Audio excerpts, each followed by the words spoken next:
প্রেমের বিয়ের সবচেয়ে বড় সমস্যা হচ্ছে প্রেম জীবন এবং প্রেমের পরে বিয়ে পরবর্তী বাস্তব জীবন এক নয়। প্রেম করার সময় আমরা সেরা ব্যবহারটি করি, সেরা পোশাকটি পরি, সেরা সাজে গিয়ে ডেটিংয়ে যাই, কিন্তু বিয়ের পরে বাস্তবতা সেরকম নয়।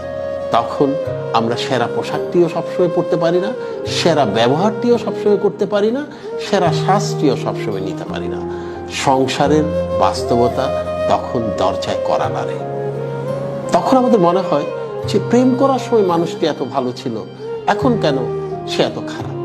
আসলে সে খারাপ না, এটাই বাস্তবতা। প্রেম করার রঙিন দিন এবং বাস্তবের কঠিন দিন এক না।